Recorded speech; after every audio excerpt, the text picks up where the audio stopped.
before anything, there is a line and you confess. And if you don't confess everything, you cannot skip that line. Even in the body of Christ, we always say, let's confess. But Jesus Christ is saying that when you pray for trespasses, say, forgive our trespasses, not mine. So all these years we've been asking God for forgiveness over my trespasses.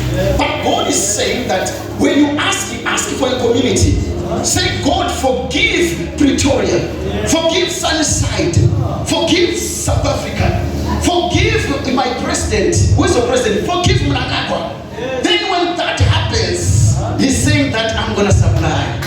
So the prayer should not be a personal prayer. Forgive me from years and years ago. All the vestiges of the past, what was done by my forefathers, by my foremothers, forgive me. If you grew up in ghetto, Glenview, forgive Glenview, oh God. And God is saying that I'm starting to bless you. The problem is whenever I pray myself, I will say forgive me. Looking at what I've done last week, looking at the people that I've dated in my life, not knowing that even what is being done in the community where I grew up can affect answers in my life. From today onwards, I want to prophesy that nothing is going to stop the supply of God.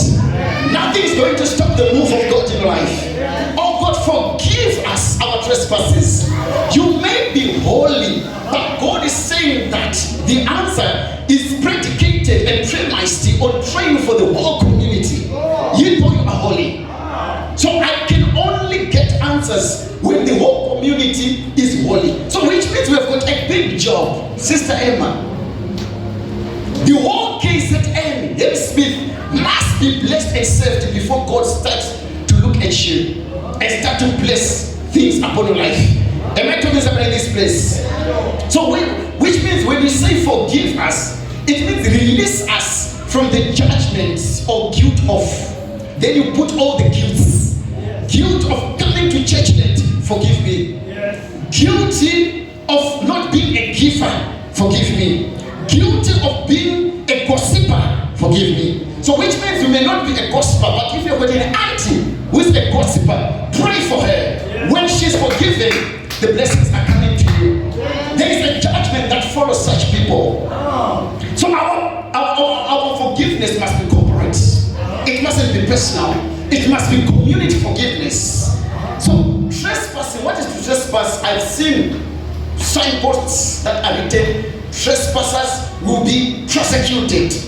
Which means if you are a trespasser in God's kingdom, you are prosecuted. And it's not the devil that prosecutes you. The kingdom itself prosecutes you. There is a fine to pay. And your fine can be poverty. Some of us, we are paying fines. That's why we are in lack. We are paying fines. That's why we don't have peace and comfort. When you trespass, you pay a fine. If you trespass intelligence or wisdom, there is a prosecution of ignorance. And the devil will take that as a leeway to traffic your life. I don't know if I'm talking to somebody in this place. Trespassing is moving into other people's positions or properties. We have moved in other people's properties. How do you move in other people's property? I am a prophet. You are an evangelist. I'm not there or I'm there. You start to prophesy. You are moving in other people's properties. You are not a singer. Then you try to sing. Move in other people's properties. There's a prosecution that comes to you. I don't know if I'm talking somebody in this place. Come on, someone shout amen. So when you pray, say, God, if I have strayed in other people's properties, forgive me. I have paid my fine, oh God. Why? Because now I know. Forgive me, oh God. And if there is any prosecution, you are not going to go anywhere. Don't stray in other people's paths. Don't stray in other people's positions and properties. If I'm not a worshiper, you will not hear me worshiping. Because who prosecutes God and his systems can prosecute you? Even the devil.